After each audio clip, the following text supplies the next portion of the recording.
Buenas noches, Latinoamérica. Bienvenidos a nuestro webinar El ecosistema Insurtech y su impacto en Latinoamérica. Organizado por Cultura de Seguros, página web dedicada a fomentar la cultura de seguros y prevención de riesgos en beneficio de las familias y empresas latinoamericanas. Hoy nos acompaña Hilario Triago, profesional de seguros internacional con más de 20 años en la industria, habiendo trabajado en mercados como el Reino Unido, los países bálticos y LATAM, donde la mayor parte de su carrera fue en Royal Sun Alliance. Fue director de operaciones regional y luego director general de una empresa de 1.200 millones de dólares en operaciones en 6 países, desde México hasta Argentina. A fines del 2016, cofundó y fue el CEO de Woodruff Ventures, el primer ecosistema Insurtech en Latinoamérica, ¿no? Woodruff fue adquirida con éxito por Rocker en el 2019.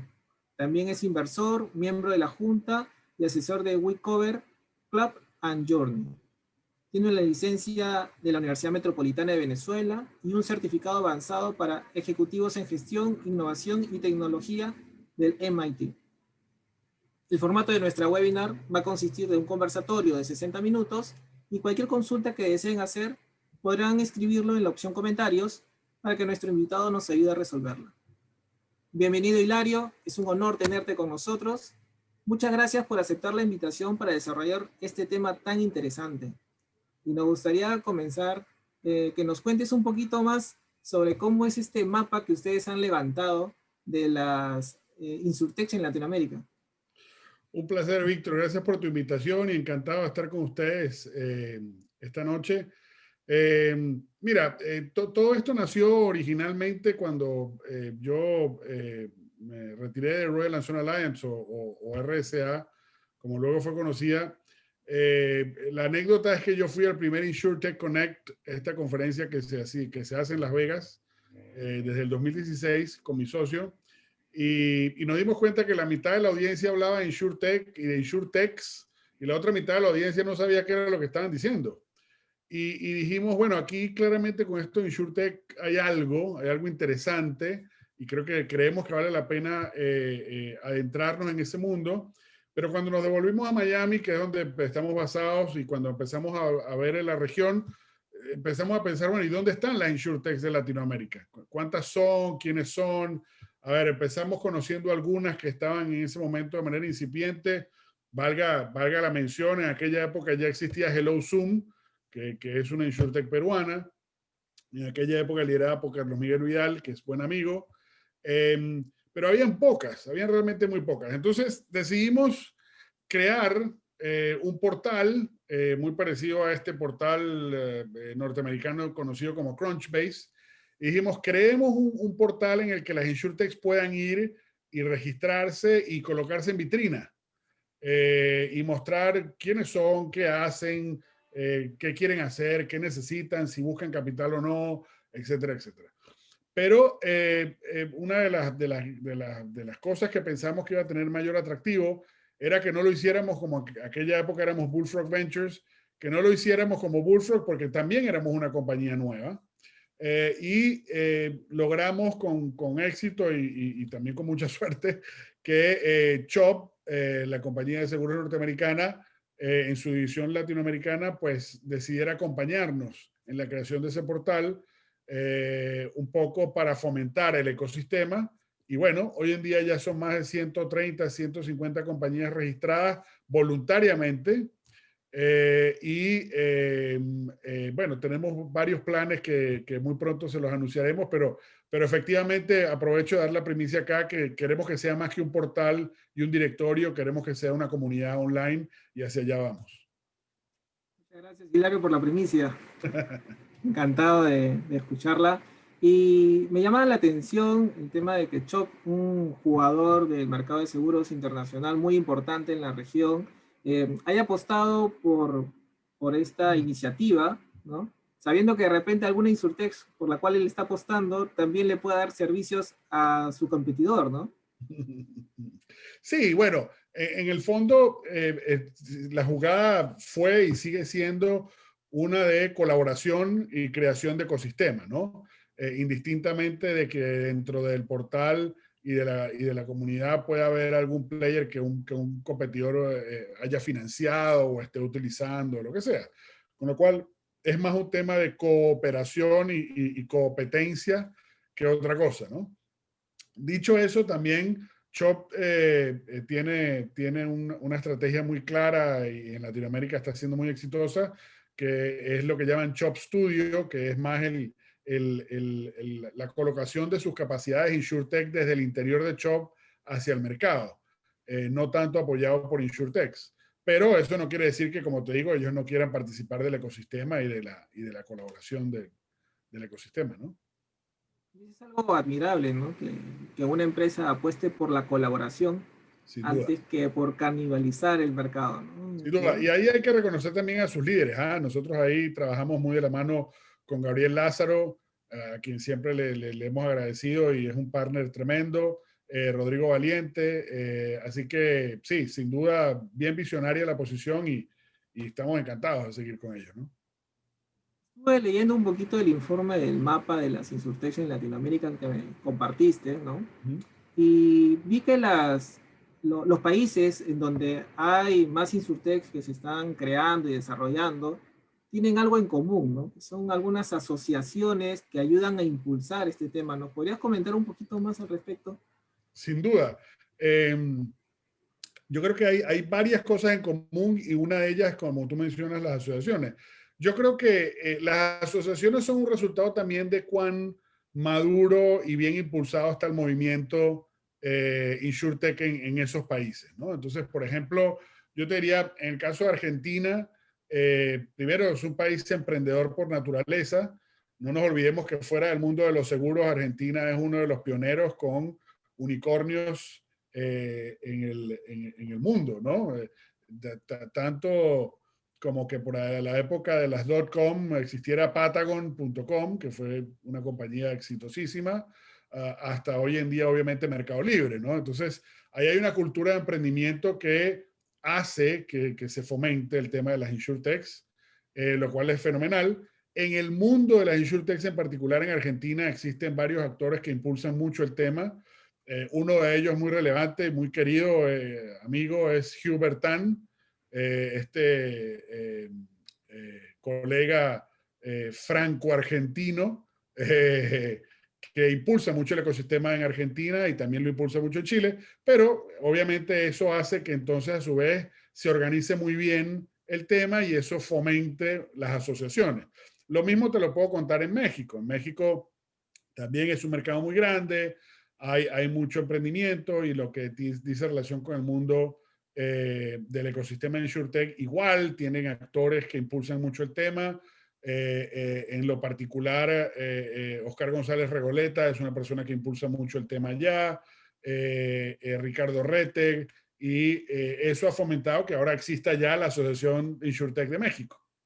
Entonces, yo te diría que son una mezcla de comunidad de emprendimiento más allá del tema de seguros, de que el tema InsurTech en los últimos 2 años se ha venido fomentando cada vez más por líderes en distintos mercados como los que te mencionaba, que igual existen en Colombia y en Chile y en distintos mercados, pero que unos dan un paso de madurez un poco más allá y crean estas asociaciones que son fenomenales, porque eso hace que toda la comunidad tenga un espacio sobre el cual no solo desenvolverse como InsurTech, sino desenvolverse en el mercado, porque recuerda que estas asociaciones traen consigo también un relacionamiento natural con los entes reguladores y eso agrega mucho valor. Me imagino que el ente regulador también le va a comenzar a poner los ojos a las insurtechs, ¿no? En algún momento, Sin duda, ¿no? sin duda. Y Y fíjate que en la misma onda de lo que te explicaba anteriormente, estas asociaciones, a los ejemplos que dimos, Argentina y México, ya están muy bien conectadas con el ente regulador. En Brasil también, buscando el tema de crear una suerte de sandbox, como se denomina el término, para que las insurtechs puedan operar dentro de un marco regulatorio más relajado o más flexible, precisamente para darles el espacio de que ocurra el ensayo y el error sin crear una disrupción de mercado, pero donde igual esto se desarrolle para que eventualmente salgan al mercado con más potencia, ¿no? y eso es muy importante lo que mencionas porque el ente regulador es tan estricto con los procesos, ¿no? En donde pues tienes que tener una nota técnica que garantice la sostenibilidad del producto que estás vendiendo en el tiempo, ¿no? Sin perjudicar en el futuro a los clientes.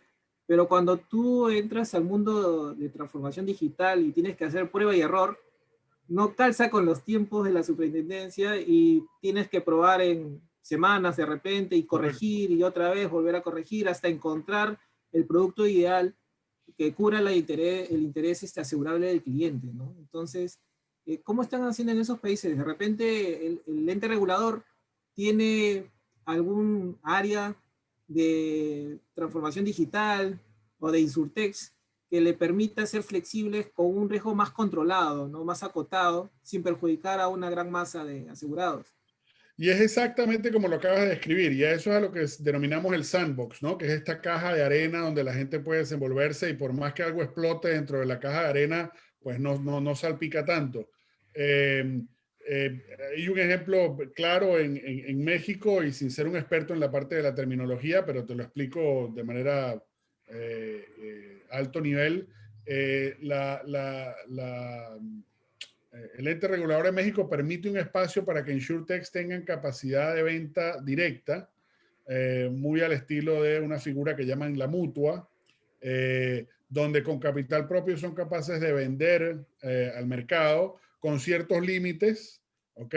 Donde eso les permite ya desenvolverse como una organización del mercado dentro de unos parámetros que obviamente, como te digo, no van a dañar a nadie y más bien buscando salvaguardar al cliente y a la InsurTech, pero que le permite a la InsurTech desenvolverse en el mercado de manera libre, ¿no? Y en la medida en que vayan teniendo éxito y vayan logrando ciertos niveles de sofisticación entre ventas, gestión, etcétera, pues entonces pasan ya a poder optar por una licencia más formal sobre las cuales operan ya las compañías bien constituidas. Entonces, el hecho de que el ente regulador cree ese espacio de experimentación, pero que al mismo tiempo tiene beneficios comerciales, porque una InsurTech ya puede verdaderamente vender y darle sustentabilidad a su negocio, es crítico, porque de lo contrario estás expuesto a capital privado, que en Latinoamérica no siempre es tan abundante como en otros mercados, eh, y que realmente tiene que tener un modelo diferente, ¿no? Porque somos mercados emergentes y para eso hay que adecuarse. Y me imagino que donde esto se permite es donde justamente hay gremios o asociaciones de Insurtex que Claro, le han tocado la puerta al ente regulador para permitir este tipo de experimentación, ¿no? Experimentos con los clientes.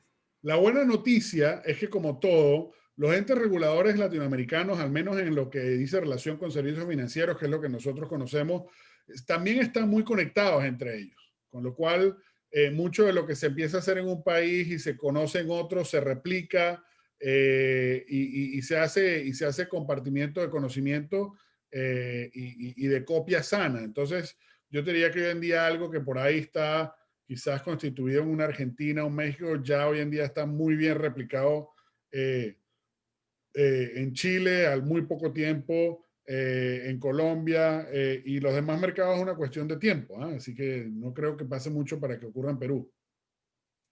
Luego mencionaste pues la importancia del mercado argentino en cuanto a innovación, ¿no? Y hace unos años atrás había leído que una empresa de Grupo San Cristóbal, creo que era, había sacado la primera compañía de seguros 100% digital. Sí, como no, Unigo. Unigo, exacto, Así Unigo. es. ¿Y hay algún ejemplo parecido en otros países o ese es solamente el único en Latinoamérica? No, hay varios ejemplos, digamos, de compañías 100% digitales. No muchas, yo diría que muy pocas, con el ejemplo de San Cristóbal, es decir, que un grupo tradicional de seguros altamente intermediado, si no totalmente intermediado, se haya atrevido a lanzar una marca directa y tal, qué sé yo. Claramente Unigo fue pionero y con ellos Federico Malek, que lo lideraba hasta hace muy poco.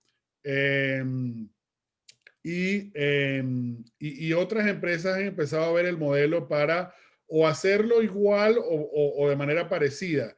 ¿A qué me refiero con eso? A que pueden haber hecho algún tipo de desarrollo digital interno y luego lanzarlo como una compañía aparte o haber invertido en una compañía que efectivamente esté operando aparte, ¿no? Creo que San Cristóbal es probablemente la que lo hizo de manera más integrada en su vertical de seguros, sin duda.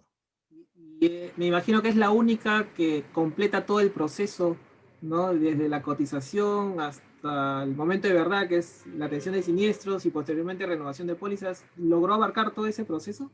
Bueno, a ver, yo creo que en el mundo del tema digital de seguros hay que tomar en cuenta que la digitalización íntegra del proceso depende mucho también de las características de la línea de negocio, ¿no? Eh, Cuando tú estás haciendo, por ejemplo, automóviles, la digitalización de punta a punta eh, en un 100% es muy difícil, porque en algún momento de la cadena de valor hay un intercambio análogo. Tiene que haberlo. ¿Por qué? Porque automóviles es una línea donde la gestión del siniestro pasa por un repuesto. Entonces el repuesto no lo puedes digitalizar. La interacción quizás la pudieras llegar a digitalizar, pero tienes muchos actores en la cadena de valor que digitalizarlos a todos es muy difícil. Talleres mecánicos, por ejemplo. Suplidores de repuestos, por ejemplo, ¿no? Entonces, efectivamente, mucho de la cadena de valor en eso se ha digitalizado, y volviendo, Unico fue pionero en eso, hay algunas cosas que no. Hay otras líneas de negocio que sí son capaces de digitalizarse íntegramente. Por ejemplo, hay una compañía argentina que se llama WeCover, que yo participo en el directorio, etcétera, que como lo que vende es seguros de celulares y principalmente robo, y la indemnización es contra reembolso por cuánto haya sido el bien asegurado, pues eso sí te permite digitalizar todo, porque tú cotizas, compras, administras, reclamas y se te reembolsa en una cuenta PayPal, con lo cual el cliente nunca tuvo que ir a una oficina. Entonces depende de la línea, depende de qué procesos pueden ser digitalizados y conviene que sean digitalizados, porque ojo, el hecho de que digital esté de moda no quiere decir que análogo no lo deba estar. Y la realidad es que mucho del valor del servicio al cliente, de la satisfacción del cliente con una organización de seguros, en buena parte y en muchas industrias pasa por una interacción análoga humana. Y eso no quiere decir que haya que eliminarla toda, porque si no pierdes un componente importante de la satisfacción de los clientes. Qué interesante porque definitivamente esa parte análoga que tiene que ver con la participación del ser humano es lo que te da las cercanías el cliente también, ¿no? Y es Sin algo que duda, extrañamos en época de pandemia, ¿no? sin duda, sin duda. Uh -huh. Y no hay nada más interesante que cuando interactúas con un chatbot que tiene nombre y que al final tú sabes que es un chatbot y es un robot y de repente sale una frase y te contesta como que si fuera un ser humano, ¿no? Y entonces eso ahí uno ahí se sorprende como que, wow, esto hay una persona detrás de esto. Son muy pocos los casos, en realidad, ¿no? Hoy en día ya. Pero sí, yo estoy de acuerdo contigo. La interacción humana en muchas circunstancias agrega un valor que, por más digitalizado que esté el proceso, a veces el cliente lo necesita. Salud es un ramo donde la interacción humana es fundamental, por más que digitalice mucho el proceso. Ahora, en todas estas etapas del proceso por la cual tiene que pasar un cliente, un asegurado, ¿no? Y por lo que me explicas, dependiendo de la línea y dependiendo de la cantidad tal vez de intermediarios o proveedores que se presenten, va a hacer que no sea 100% digital.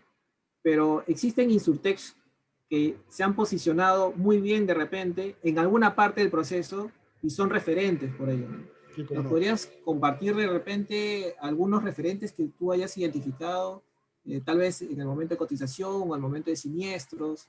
Bueno, mira, en general yo te diría que voy a generalizar, así que no quiero que nadie de los que nos escucha se vaya a ofender, pero en general en el mundo de la distribución, cuando hablamos de agregadores como 123 Seguros, Compara Online, etcétera, son players que han logrado digitalizar el proceso de cotización y compra muy bien. ¿Ah? Donde en la ausencia de los incumbentes de las compañías de seguros y de los corredores de seguros, de tener unas buenas páginas de cotización online, verdaderamente buenas, pues los agregadores han salido a crear una facilidad de comparación, de elegir un producto y de contratarlo que realmente agrega valor. Algunos completan online, otros no lo pueden hacer por falta de capacidad del lado de la aseguradora, pero al final del día el proceso de cotización, comparación y elección se puede hacer digital, ¿no? Hay cadenas de valor un poquito más complejas, la cadena de siniestro es un poco más compleja. Y sin embargo, hay compañías como Leverbox, que es una compañía que se dedica a la gestión íntegra del cliente, particularmente en lo que dice relación al ramo de automóviles, donde precisamente se integran a los talleres mecánicos, les colocan una suerte de CRM, ese CRM se comunica con el sistema core de las compañías de seguro y entonces permite que ahora sí se puede hacer, y en este caso y de otros proveedores, lo que típicamente habíamos llamado el modelito de Amazon, ¿no? ¿Y dónde está mi compra? Bueno, ¿dónde está mi siniestro? Eso hoy en día existe, se puede hacer. Obviamente requiere un trabajo análogo importante porque tienes que alinear a los talleres, tienes que montarlo en la misma plataforma, tienes que tener ciertos incentivos, pero ya se hace. Hay compañías en Latinoamérica que lo están haciendo. Leverbox es una de ellas, que lo lidera Sebastián Anselmi. Y yo creo que eso es tremendamente poderoso para la industria, ¿no? Una consulta, Hilario. ¿Cuánto tiempo crees que demore una Insurtech en agarrar ese tracking que se requiere para poder ya superar las ventas deseadas y que esto pueda cubrir tus costos operativos, por ejemplo? Bueno, eso claramente, voy a dar la típica respuesta que a nadie le gusta, pero depende. este, porque, porque tú puedes ser una insurtech que se dedique al tema de distribución, donde operes como un intermediario tradicional, pero tengas unos costos operativos muy bajos. Eh, y digamos, y las comisiones en consecuencia sean un aporte tremendamente alto a tu estado de ganancias y pérdidas y tú rápidamente puedes ser una compañía que produce dinero. Pero si eres un agregador, ese modelo de negocio no es tan fácil como el tradicional de un corredor a secas, ¿no? ¿Por qué? Porque los costos son más, digamos, las comisiones son más bajas, los costos son más por conversión que por comparación, entonces varía.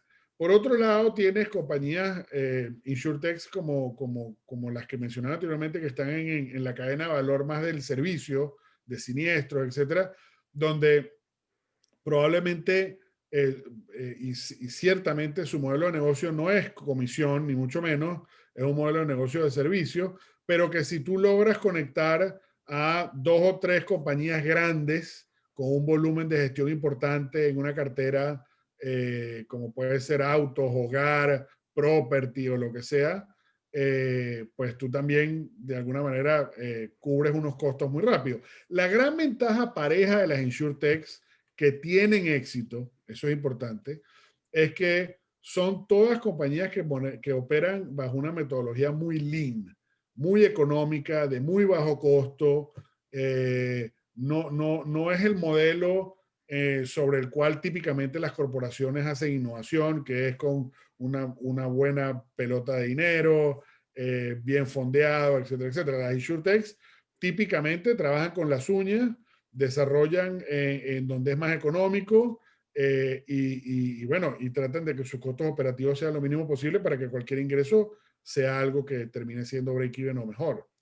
Entonces, varía por línea, varía. Hoy en día ya hay compañías que ganan dinero en la región, pero al mismo tiempo también te diría, la ambición que todos tenemos hace que nadie se quiera quedar en su país. Todos nos queremos internacionalizar. Y como la grama del vecino siempre está más verde, no importa si mi mercado es muy bueno y muy grande, pues típicamente las insurtechs hoy en día están tratando de crecer fuera de su mercado y eso necesita capital y entras en una rueda, digamos, un poco más, un ciclo un poco más largo para poder demostrar utilidad. Y aquellas, Hilario, que ya están generando un retorno, más o menos cuánto tiempo en promedio deben esperar o han esperado para poder conseguir estos retornos, ¿no? Mira, yo creo que cualquier InsurTech tiene que darse por lo menos 2 años. 2 años. Sí, 2 años, porque para realmente, porque básicamente el ciclo de una InsurTech pasa por eh, tener una idea, tener un producto, probar el producto, conseguir un piloto y de ese piloto que efectivamente convertir clientes. Nada de eso que te acabo de describir ocurre en menos de un año, por muy adelantado que tengas el producto. Y es realmente en el segundo año en el que la atracción empieza a captarse. Con lo cual, cualquier persona que vaya a iniciar una InsurTech tiene que tener al menos, bien sea capital de amigos, familiares, lo que sea, si no es que tiene la suerte de estar fondeado con capital semilla desde el principio, tiene que tener el primer año absolutamente cubierto o se va a morir en el intento. Y tiene que ser muy, muy eficiente en ese primer año para que en el segundo año realmente ya pueda operar con un flujo propio, ¿no? Evidentemente, esto partiendo de una base de que tienes el alcance de ese InsurTech bien claro y no lo cambias durante ese primer año. Porque si en ese primer año dices, parto en Perú, pero al mes 6 agarré una cuenta en Ecuador y entonces ahora abrimos una oficina allá, olvídate, eso parte otra vez el ciclo. Comienza de cero en el país donde quiera iniciar una nueva operación. Y tal vez podría descuidar la operación inicial. Sin duda, porque muchas veces la apertura de un nuevo mercado no planificado son cosas casuísticas y oportunísticas. Y al ser oportunísticas, pues no tienen la misma planificación y el orden que típicamente tiene la primera operación que se creó. Entonces, ahí es donde entran, por problemas de foco, ¿eh? Ahí es donde entran los riesgos a las insurtechs. El negocio de una insurtech y de cualquier startup en general tiene que ser uno de francotirador, ¿no? Hay que saber exactamente a dónde voy a disparar y a qué le voy a pegar. Porque si es más de operador de metralleta, pues le disparas a todo lo que se mueva y al final del día probablemente no comes carne. Terminas comiéndote ahí unos huesitos de unas cosas que mataste, pero que no son realmente lo que tú estabas aspirando. No sé si hay la misma relación de las startups que decían que de cada 10 startups que se crean, dos realmente salen adelante, ¿no? ¿En las Insurtechs se mantiene ese mismo ratio o es diferente? Sí, porque el fundamento es un emprendimiento y los emprendimientos en general sufren la misma tendencia indistintamente de la industria. Eh, ¿Qué sí puede cambiar? Bueno, puede cambiar que, sin la menor duda, una InsurTech creada en el año 2017 probablemente tuvo menos chance que una InsurTech creada hoy. Bueno, porque en el 2020, pues la pandemia aceleró los temas digitales. Hoy en día, en el 2021, estamos arrancando un año en el que hay más conciencia digital y las compañías, entonces, más por obligación que otra cosa, tienen que moverse hacia allá y probablemente un emprendimiento en el 2021 tenga más chance que hace 3 años. Pero indistintamente de eso, ese emprendimiento va a sufrir los mismos bemoles que uno de hace 3 años. Tiene que estar bien fondeado, tiene que tener buen talento, tiene que tener producto, tiene que tener capacidad de comercialización, que eso es indistinto en cualquier momento del ciclo, ¿no? Vemos que hay muchas compañías de seguros que están ya poniendo los ojos en más de una Insurtech. Prefieren más invertir en una empresa que ya tiene experiencia, ¿no? Y ya ha hecho la inversión, a comenzar a descubrir de cero. Mucho, la inversión y el riesgo es menor. Y en ese sentido, sabemos pues que la compañía de seguros se están enfocando en ello, pero ¿qué hay de los intermediarios, los corredores de seguros? ¿Cómo están actuando ante esta nueva forma de trabajar? A ver, yo te diría que hoy en día, a nivel internacional, y por ahí después entramos rápido en Latinoamérica, tanto las compañías de seguros como los intermediarios, como los ajustadores de seguros, o sea, en toda la cadena de valor tradicional se está invirtiendo en InsurTech. ¿no? En mayor o menor medida. Como todo en la vida, hay de todo. Hay actores incumbentes en esas cadenas de valor, cualquiera que sea, broker, compañía de seguro, ajustador, TPA, lo que sea. Hay algunos que ven lo que hace una InsurTech y creen que es fácil y entonces dicen, no, no, pero yo prefiero desarrollarlo yo. Y hay otros que dicen, no, como tú dices, vámonos más bien por un tema de pragmatismo y velocidad de ejecución y vamos a invertir y aprovechar esto. En Latinoamérica, yo te diría que estamos en un ciclo relativamente parecido. Eh, hay, hay mucho más insurtechs independientes que creadas por las corporaciones. Hay pocas insurtechs que las corporaciones hayan adquirido íntegramente. Hay ejemplos, como el caso de Suramericana de Colombia adquiriendo Wisura o lo que luego se convirtió en Wisura. Eh, y eso es un ejemplo, digamos, de integración corporativa. Pero yo te diría que eso está más por venir. Yo, por ejemplo, soy un creyente eh, de que en Perú, Pacífico invierte hace mucho rato en temas digitales, por ejemplo, ¿no? Eh, pero son desarrollos para el beneficio y eficiencia del negocio interno, ¿no? Hay insurtechs con modelos de negocio novedosos allá afuera que están distribuyendo productos nuevos que si yo fuera alguna de esas compañías invertiría. No por hacer una publicidad aquí en tu programa, pero si yo no tengo una línea de negocio y conozco una insurtech con una plataforma que ya distribuye ese producto en otro mercado, que está teniendo éxito, ¿para qué lo voy a tratar de desarrollar yo desde cero? Entonces yo creo que el 2021 es un año en el que las corporaciones van a contactarse más con nosotros para buscar oportunidades de inversión porque pues, hace mucho más sentido. ¿Y dónde se debería enfocar una compañía de seguros para fijarse en una Insurtech, ¿no? En aquella que te ayuda a cotizar, a vender más, en aquella que te va a ayudar en la atención de siniestros, o tal vez videollamadas, videoperitajes. ¿Dónde debería ponerle el foco? A ver, depende obviamente de la estrategia de la compañía y de la estrategia pues, de su portafolio, ¿no? Pero yo te diría que una compañía tradicional o un broker tradicional, ojo, porque pues hay brokers muy grandes en los países, incluyendo los multinacionales, que bien pueden tener estas capacidades que traen las insurtechs, ¿eh? No son solo las compañías de seguro. Pero yo te diría que obviamente a todo el mundo le parece más sexy la venta y todo el tema de distribución atrae mucho más. Eh, Sin embargo, cada vez más hay ejemplos de soluciones que están ayudando a ahorrar y a hacer grandes diferencias en las compañías. Eh, Plataformas de detección de fraude, por ejemplo, donde el uso de machine learning e inteligencia artificial vienen a agregar un factor que antes no existía y que, y que más que existir como tecnología, se apaleaba con un colchón en el precio. Eh, entonces empiezan compañías de ese tipo a surgir donde probablemente no es lo más sexy, pero me va a ahorrar un montón de dinero que va directo a la vena del estado de ganancia y pérdida de una aseguradora o puede ser un tremendo diferenciador para una corredora. Empiezan a surgir también mucho más temas dispositivos de estos IoT, de Internet of Things, que vienen a paliar temas de siniestralidad.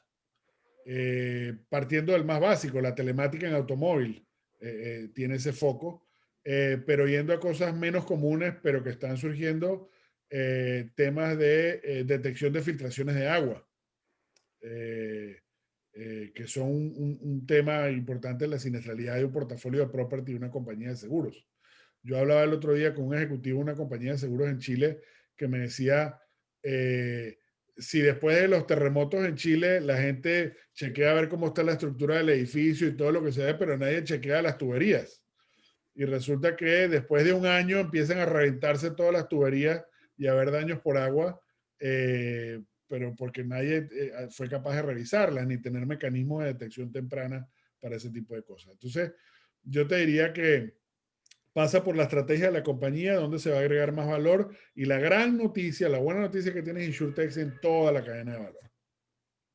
Y para eso podemos consultar en el directorio que ustedes tienen. Absolutamente, o contactarse con nosotros directamente y encantados, pues, Por llevamos supuesto, alguna de las compañías de nuestro más cliente. adelante vamos a compartir la ruta del directorio de las Insurtech para que las personas Dale. que quieran conocer un poquito más sobre alguna en particular, pues puedan entrar y navegar.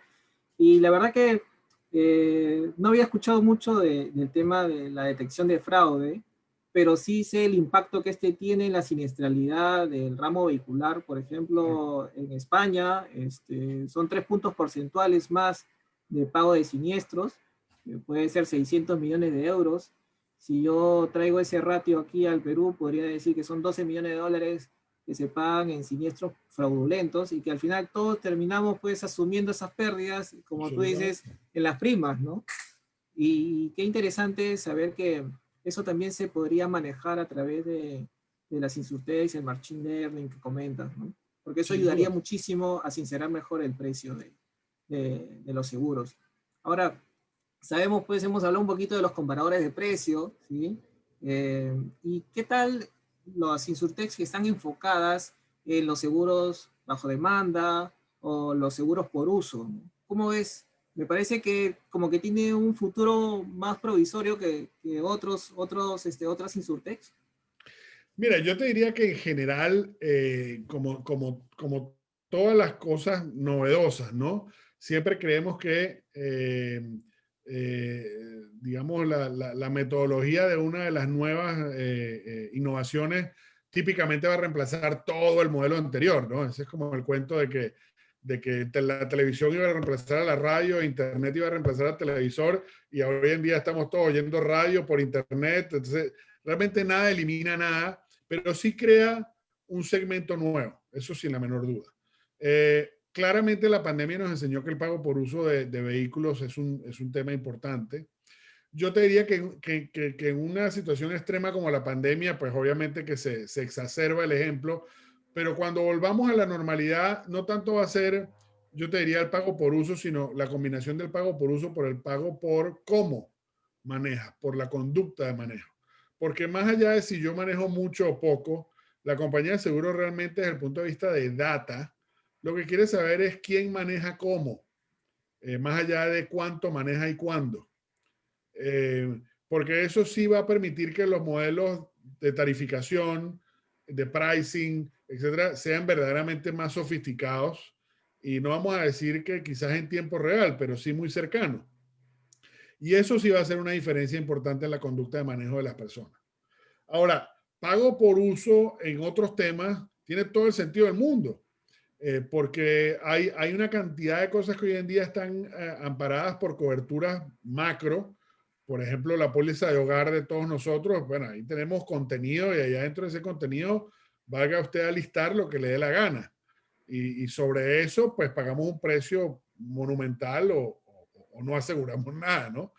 Pero cuando tú piensas que una plataforma de pago por uso sería capaz de decir, por georreferenciación, y son capaces de decirlo ya, oiga, quiero asegurar mis esquís de invierno, y por georreferenciación inmediatamente al activar ese bien, yo sé más o menos dónde está y le puedo ofrecer una cobertura dinámica que diga, venga que yo le aseguro accidentes personales de deportes extremos por tantos pesos más.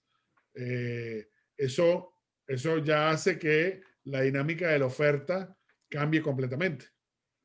Entonces, yo creo que el pago por uso vino para quedarse. Obviamente, distintos bienes asegurables tienen distintos lapsos para ser asegurados, y distintas compañías tendrán distintos apetitos de riesgo para eso, pero es algo que, sin la menor duda, sobre todo con una generación millennial y una generación Z, el pago por uso vino para quedarse.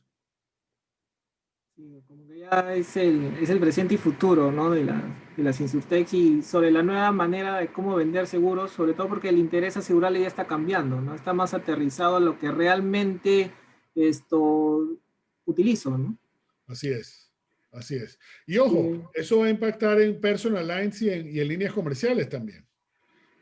Porque en comerciales vas a tener un tema, por ejemplo, de coberturas de cyber. que va a tener que tener una dinámica muy diferente a la de una cobertura tradicional de DNO o de INO. ¿Crees que de repente existan algunos seguros que, si bien es cierto, han sido hechos exclusivamente para empresas, como el de los ciberseguros, por ejemplo, o de repente los seguros de deshonestidad de colaboradores, podrían también venderse directamente a las personas? Mira, en el caso de Cyber ya hay ofertas que están yendo más allá de las grandes corporaciones a la pequeña y mediana empresa.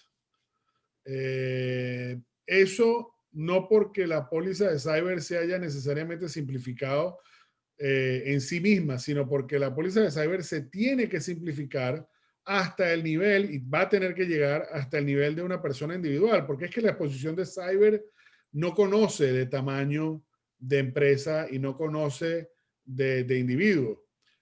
Todos estamos expuestos porque todos hemos aceptado tener una vida online y una exposición online, y dependiendo de cuán sea importante cuidar nuestros datos, etcétera, obviamente que una póliza de Cyber va a llegar a nivel individual. Hoy en día llega de manera disfrazada. Norton, la famosa compañía de tecnología antivirus, tiene una póliza LifeLock acá en los Estados Unidos y que la está trayendo a Latinoamérica precisamente para proteger con una póliza de seguros gastos de identidad, de ransomware, de phishing, de todo. Entonces, yo creo que no queda la menor duda de que eso va a ocurrir. ¿Y cómo ves, eh, dando el salto hacia Europa, cómo ves el caso de las insurtechs europeas, ¿no? Nosotros de repente estamos replicando las buenas experiencias que ellos tienen. ¿Qué tantos años nos tienen de ventaja de repente en Europa o en Estados Unidos? Mira, yo te diría que a nivel tecnológico no nos llevan mucho, cuidado sin nada. La gran ventaja del mundo online es que existe la democratización del talento y con ello de la calidad del desarrollo tecnológico. Hoy en día en Argentina, en Bolivia, particularmente en Cochabamba, por ejemplo, en Colombia, en Perú, en todas partes se desarrolla software de primera calidad, tan bueno como el que pueden desarrollar en Silicon Valley o en Austin, Texas. La diferencia está, en mi opinión, en el acceso a capital. Si en Latinoamérica queremos que compitamos con el nivel de innovación que hay en mercados maduros, hay que tener más acceso a capital y sobre todo venture capital. Hay un estudio de Alchemy Crew que dice que del venture capital mundial en Latinoamérica llegamos al 1%. África tiene el 3%. Entonces imagínate tú, tenemos un camino por recorrer enorme. Y sin embargo, con poco de ese capital se hacen cosas muy interesantes, porque hoy en día no perdamos de vista de que hay players importantes, más en el mundo fintech que insurtech todavía, pero que en insurtech están viniendo. Entonces, acceso a capital para mí es lo más importante que debe cambiar. Las insurtechs norteamericanas y europeas no nos llevan tanto, ¿no? En términos tecnológicos. Sí, quizás hay más madurez en modelos de negocio, y particularmente hay conglomerados de insurtechs en Asia que están muy avanzadas y mucho más avanzadas que inclusive las norteamericanas y las europeas. Compañías como Zhong'an tienen un ecosistema de insurtechs y de servicios de insurtechs que es increíblemente avanzado. Yo te diría que 3, 4 años de ventaja nos llevan por lejos. No así como tú me preguntabas los norteamericanos o los europeos. Se comenta pues que la pandemia ha acelerado todo, la transformación digital, la ha acelerado en unos 4 o 5 años, ¿no? Y según lo que puedo percibir, de repente ha acelerado más a las insurtechs, pero las que se dedican al tema de salud. Bueno, sin duda en la percepción del uso de servicios, claramente el tema de salud y particularmente el tema de telemedicina ha tenido un boom extraordinario. Es cierto. Dicho eso, sin embargo, yo creo que eso lo que ha venido es a denotar de que el tema de teleconsulta es viable en distintos ramos de negocio, no solamente en medicina. Porque hoy en día hay compañías que están teniendo tremendo éxito en el tema de la teleconsulta para temas psicológicos, en el tema de la teleconsulta para servicios remotos. Entonces, sí, el sector salud tuvo un boom enorme en eso, pero el sector salud tiene mucho camino por recorrer todavía, porque la teleconsulta, la telemedicina es un pedacito del tema. Hoy en día hay compañías como Amanda Care, eh, que son unos chatbots en WhatsApp que te permiten hacer seguimiento detallado de protocolo médico. Cosa que tú no lo vas a resolver todos los días con una teleconsulta. Es costosísimo. Pero si yo, que puedo tener a mi padre en Venezuela, ya de 70 y tantos años, pero que tiene que tomarse una medicina y yo no vivo allá, a mí me da mucha tranquilidad que él tenga en WhatsApp un chatbot que todos los días se comunica con él y le dice, ¿cómo te sentiste hoy, Hilario? ¿Te tomaste la pastilla de la atorvastatin a las 12 del mediodía para el colesterol? ¿O se te olvidó? Confírmame. ¿Y cómo vas con la vitamina D hoy en la noche? ¿Te la tomaste después de cenar? Y todo eso lo puedes automatizar.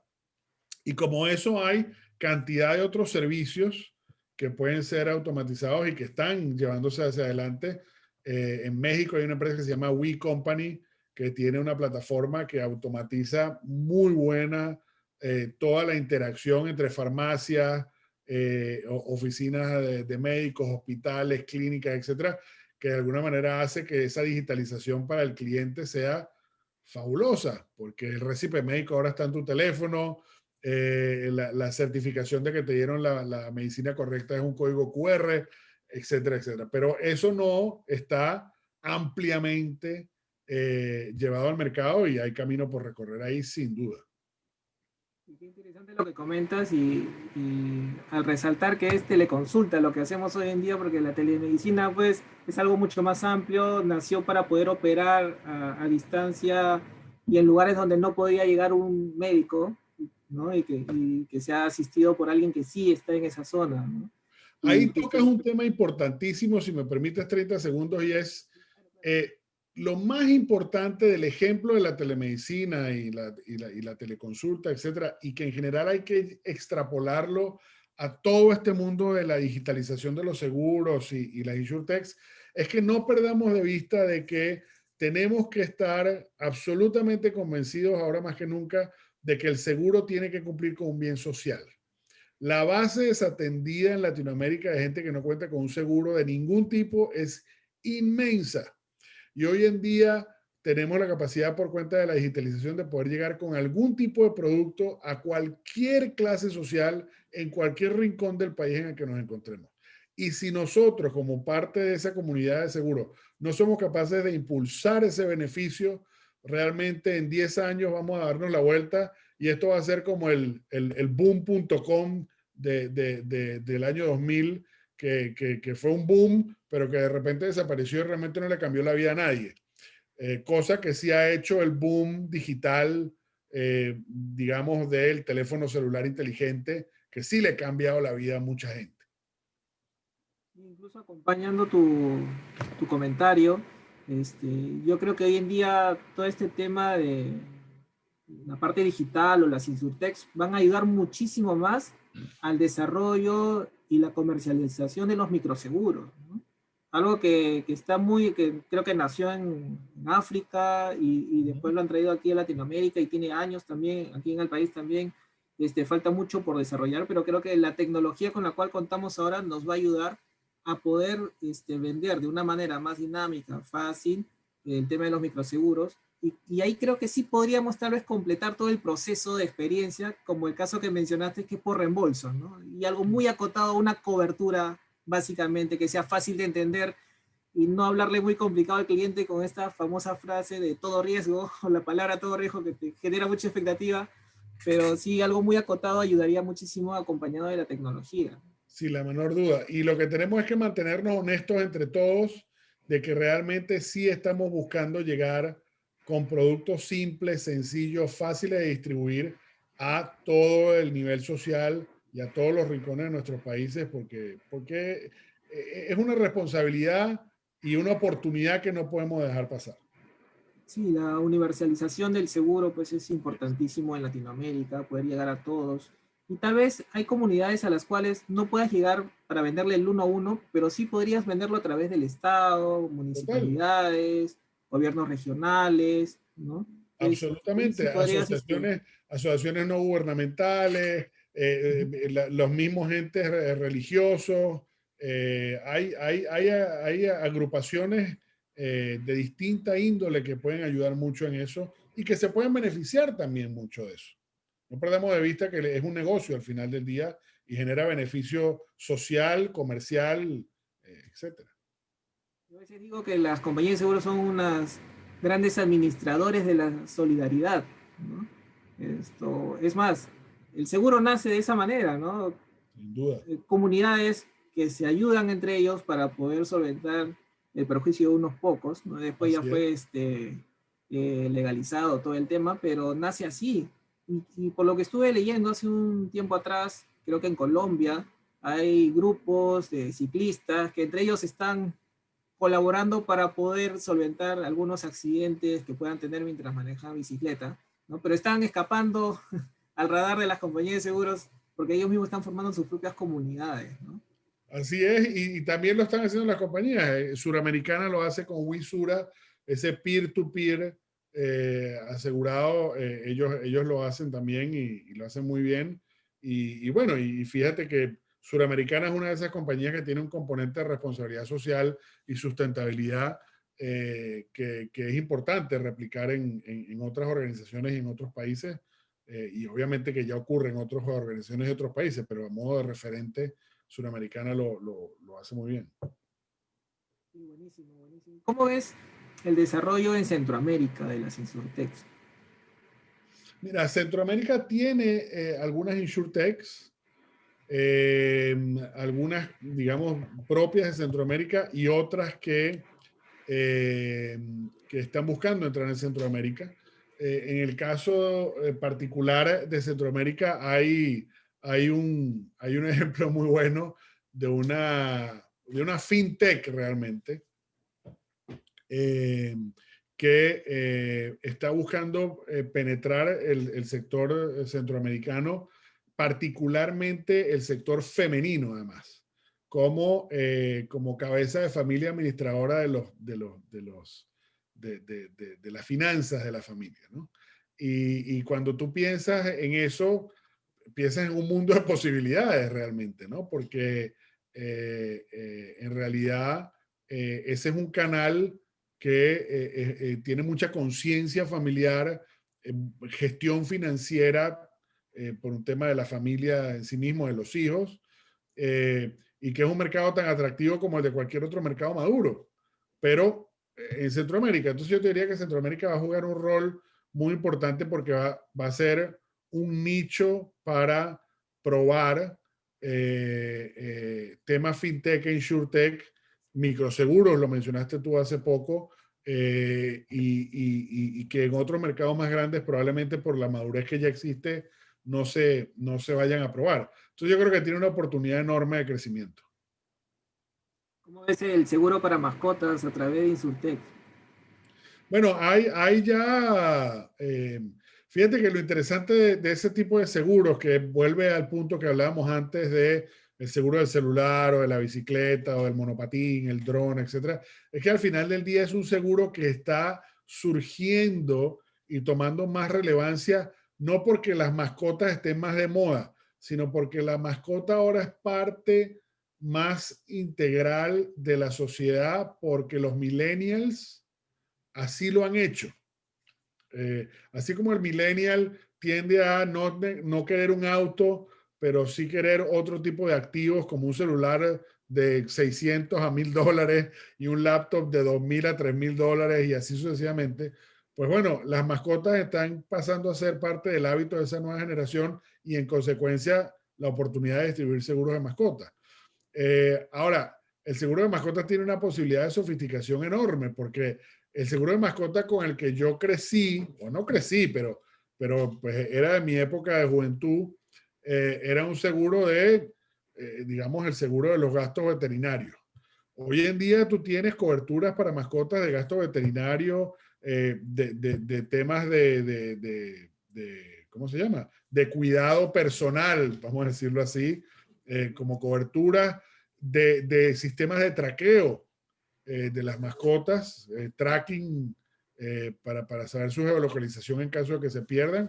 E inclusive en Colombia hay una compañía que tiene una oferta de valor interesantísima para que cuando tu mascota se muere, tengas opciones de cómo tu mascota pasa no solo a ser enterrada, sino si quieres que se convierta en parte de un jardín, si quieres que la forma como sea cremada sea parte de algo sustentable y compost para plantas, etc. Entonces, se abre un abanico de opciones que con las InsurTech se hace mucho más fácil de distribuir sin la menor duda y que ahora tiene mucho más mercado.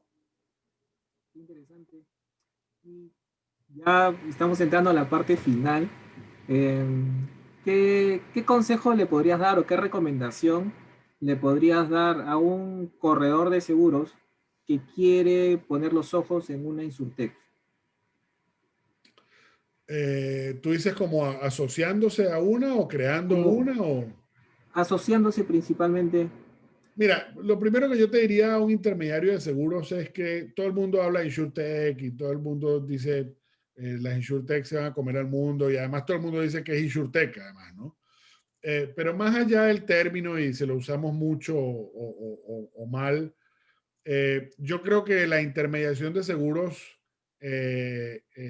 hoy en día tiene mayor oportunidad que nunca porque un buen número, la inmensa mayoría de las insurtechs que juegan en el segmento de distribución realmente son corredores de seguros. Son muy pocas las insurtechs que son compañías de seguros. Y eso tiene una razón de ser. Los requerimientos de capital son altísimos, los requerimientos regulatorios son complejos, por más que existan estos sandboxes de los que hablamos al principio de la llamada. Entonces, si ya usted y tiene una historia y una infraestructura, es corredor de seguros, pues tiene la mejor oportunidad del mundo de convertirse y de digitalizarse para que su negocio esté bien posicionado para el futuro. No porque existan las insurtechs, los corredores de seguros están más amenazados, pero ciertamente los corredores de seguros tienen que tomar una decisión porque el negocio está cambiando y está cambiando de manera muy rápida. El negocio sigue teniendo un tema de relacionamiento personal en algunas líneas de negocio, pero en la inmensa mayoría, mientras más digital y eficiente sea, más rentable y conveniente va a ser para el cliente y para las compañías de seguros. Y el corredor de seguro que esté en esa onda es el que va a jugar el partido del futuro. Cuidado si no del presente corto. Entonces, si usted es corredor de seguro, digitalícese rápido. Hoy en día podríamos decir que de repente digitalizar las cosas para un corredor no va a ser en el futuro un diferenciador, sino va a formar parte de su oferta de valor que le va a dar al cliente, ¿no? Sin duda, pero sobre la base de esa digitalización, que hay que hacerla sí o sí, van a seguir existiendo los atributos que ese corredor ya tiene, que es una buena cartera de seguros, un buen portafolio sano para la compañía, unos relacionamientos que siguen teniendo un inmenso valor, solo que ahora son más convenientes para sus clientes porque son digitales. Entonces, no es que se va a digitalizar para ser igual a los demás, es que se va a digitalizar para seguir compitiendo con los demás con sus atributos del negocio delegado que ya tiene. Claro, me imagino un corredor de seguros que de repente se asocie con una Insurtech para hacer un comparador de precios y le va a dar el valor agregado de la asesoría, ¿no? Porque Así inicialmente es. los comparadores de precios simplemente te decían, esta es la compañía más barata, te hacemos la póliza de inmediato y ahí quedaba, pero no había un acompañamiento posterior, ¿no? Que es el momento de verdad que todo cliente necesita. Y Pero hay ahora, distintas formas, perdona que te interrumpa, y hay distintas formas de hacer esos comparadores. No todos los comparadores tienen que ser iguales. Hay distintas formas de generar esos comparadores, hay distintas formas de generar no comparadores, pero sí una oferta de valor digital que sea no la común o la típica. Y esas ofertas están en el mercado.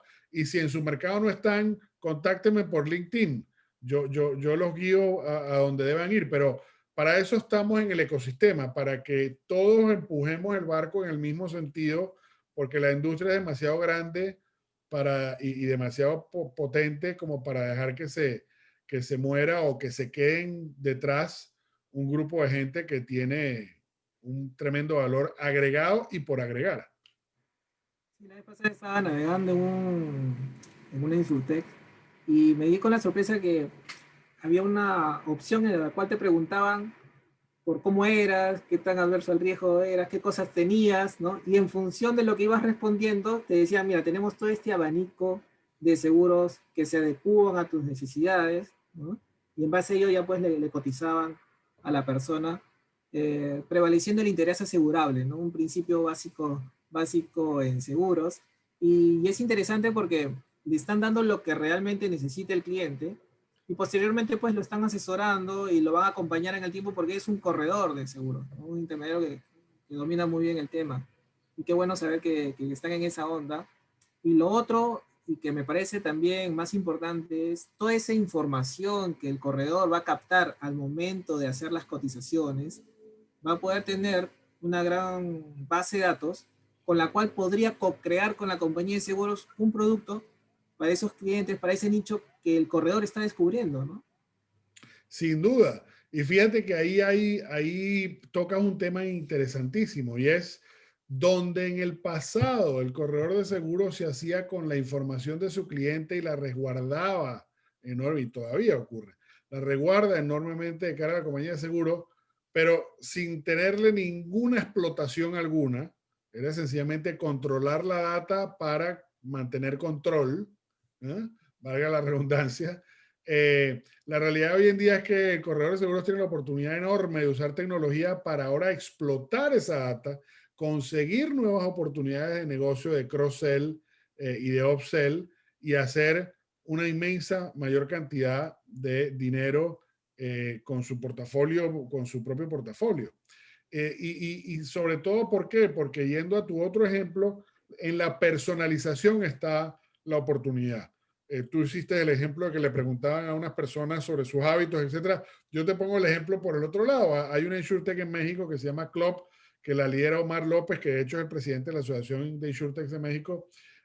Y una de las cosas que ellos descubrieron, que es una plataforma de telemática, es que si tú le vendías un seguro a una persona de su automóvil sin que tuviera ningún relacionamiento, digamos, personal con el automóvil, pues la telemática casi no se usaba. Y resulta que pasaron por decir, no, usted tiene que nombrar a su auto. ¿Cómo se llama su auto? ¿Cómo se llama su carro?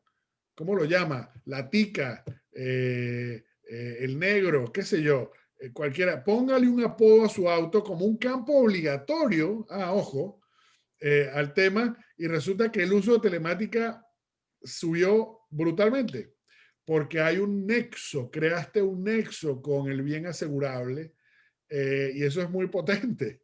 Y lo mismo pasa cuando la aseguradora te encara a ti como un individuo, como una persona, más que como la póliza que te quiere vender. Pero ya dejas de ver al vehículo como un objeto y lo ves como parte de tu familia, digamos, al ponerle un Absolutamente, nombre, ¿no? absolutamente. Y ahora, ¿y qué le podemos decir a las personas que de repente quieran aventurarse a formar, crear una Insurtech? Mira, yo creo que hay varios temas que son importantes. Uno, es importante que conozcan del negocio de seguro. El negocio de seguro es un negocio amplio, eh, complejo, pero sumamente interesante. Pero hay que entenderlo, hay que entender bien los actores, la cadena de valor, etcétera. Porque una InsurTech no puede ser una compañía de tecnología que vende algo en el sector asegurador. Una InsurTech tiene que ser una compañía que agrega valor al sector asegurador aprovechando la tecnología. Son dos ángulos, dos perspectivas diferentes. Entonces, cualquiera que quiera entrar con una InsurTech al mercado, asegúrese de que entiende bien el mercado, de que entiende bien la industria, de que sabe a qué nicho quiere abordar, que le ponga mucho foco en eso y una vez que tenga eso claro, vea con qué tecnología lo hace, pero no al revés. Y lo mismo se le dice a todos los actores incumbentes, a las compañías, etcétera. No compren tecnología por comprar tecnología porque tecnología no hace la InsurTech. Es la propuesta de valor con el uso de una tecnología como un elemento secundario, lo que realmente les va a agregar valor a ellos, a ustedes. Muy bien, Hilario, la verdad que te agradecemos por tu ponencia, ha sido muy didáctica, y nos has abierto el panorama, ¿no? De cómo se está trabajando en Latinoamérica, nos has dado diferentes puntos de vista desde un corredor, desde una persona que quiere incursionar en el tema y también desde un cliente, un asegurado. Ha sido buenísimo, estoy muy contento de haber estado contigo esta noche conversando sobre este tema de las insurtechs tan de moda hoy en día, ¿no?